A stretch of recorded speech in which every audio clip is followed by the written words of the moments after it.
1974 সালের 16 মে শেখ মুজিবুর রহমান নয়াদিল্লিতে গিয়ে একটা চুক্তি করেছেন, যেটা কিনা ইন্দিরা মুজিব চুক্তি নামে পরিচিত। সেই চুক্তির বিনিময়ে বাংলাদেশকে একটি প্রায় 3 বর্গ মাইল এলাকার একটা গ্রাম ভারতকে আজীবনের জন্য বাংলাদেশকে দিয়ে দিতে হয়েছে। বিনিময়ে আমাদের প্রাপ্য ছিল শুধু একটা 3 বিঘার একটা করিডোর, 178 মিটার বাই 85 মিটারের এই জায়গাটুক দেওয়ার কথা ছিল ভারতকে আমাদের। তাও কি লিজ দেবে, আমরা এটা ব্যবহার করব। শেখ মুজিবুর রহমান বাংলাদেশে এসে, যেহেতু বাংলাদেশের জমি ইন্ডিয়াকে দান করা হচ্ছে, জাতীয় সংসদে বাংলাদেশের সংবিধান সংশোধন করে তৃতীয় সংশোধনী মাধ্যমে আপনার এই চুক্তিটাকে রেটিফাই করে, অনুমোদন করে সেই গ্রামটাকে আজীবনের জন্য আমরা দিয়ে দিই। কিন্তু বিনিময়ে ভারতের যে 3 বিঘা করিডোর দেওয়ার কথা ছিল সেটা কিন্তু ভারত দেয়নি। এবং এই চুক্তি বলবৎ থাকা অবস্থায় শেখ হাসিনা 2011 সালে গিয়ে একটা নতুন চুক্তি করে আসে এই একই বিষয়ে। সেখানে 3 বিঘা করিডোর দিয়ে আমরা 1 ঘন্টা পর পর যাতায়াতের একটা সুযোগ পেয়েছি। অর্থাৎ বাংলাদেশের সংবিধানের যে তৃতীয় সংশোধনী সেটা বলবৎ থাকা অবস্থায় শেখ হাসিনা সংবিধান লঙ্ঘন করে ভারতের সাথে 3 বিঘা করিডোরের একটা অসম চুক্তি করে আসছে। তো এতে কি প্রমাণিত হয়? আমরা আমাদের জমি দিয়ে দিতে পারি ভারতকে, কিন্তু ভারত তার 3 বিঘা দিতে পারে না। এটা থেকে একটা শিক্ষণীয় বিষয় আছে। আমাদের যারা দেশ চালাবেন তাদের জিনিসটা মনে রাখতে হবে। ভারতের কাছ থেকে কোনো লেনদেন করতে হলে আগে নেবেন, তারপরে ভারতকে দিবেন। কিন্তু আমাদের আগের সরকার কি করেছে?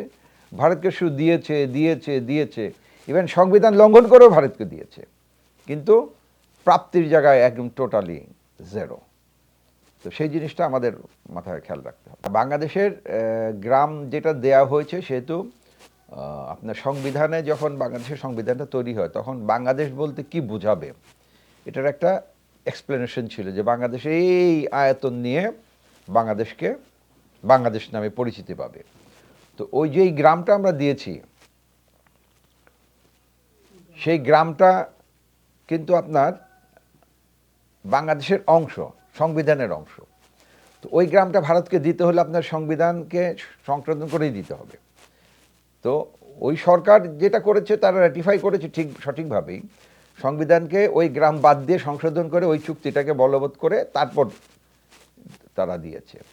অনুরূপভাবে ভারতেরও উচিত ছিল যে ওই 3 বিঘা করিডোর আজীবনের জন্য আমাদের লিজ দেওয়া, কিন্তু যেটা প্রত্যেকটা সংবিধানেরই হচ্ছে যে এই আয়তন, এটা হচ্ছে এই দেশ। তো আমরা সংবিধান ভেঙে নতুন করে ওকে আমি একটা দিলাম। ভারত তাদের সংবিধানও ভাঙবে না, তাদের কোনো দিক থেকেই তাদের মানে আমাদের থেকে তারা কিছু দিবে না। মানে এই যে নীতিটা, এটাই হলো ভারত। ভারতের চারিদিকে আপনি খেয়াল করে দেখবেন, ভারত তার কোনো প্রতিবেশীর সাথে বন্ধুত্ব নাই। কারণ ভারত এত বিশাল দেশ হওয়ার পরেও তার ক্ষুধা মেটে না। তার বাংলাদেশকে দরকার, তার নেপালকে দরকার, তার ভুটানকে দরকার, তার কাশ্মীর দরকার, তার পাকিস্তান দরকার, তার মালদ্বীপ দরকার। তার ক্ষুধা কখনো মেটবে না। ভারত একটা সর্বগ্রাসী রাষ্ট্র। তো ভারত থেকে এই চারপাশের যে সমস্ত ক্ষুদ্র ক্ষুদ্র রাষ্ট্র আমরা আছি, আমাদেরকে খুব সাবধানে থাকতে হবে। শেখ হাসিনা সংবিধান লঙ্ঘন করেছে 2011 সালের চুক্তির মাধ্যমে।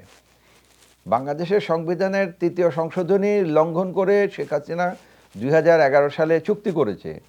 শেখ হাসিনা অবশ্যই সংবিধান লঙ্ঘন করেছে এবং এই জন্য অবশ্যই তার বিরুদ্ধে মামলা হবে।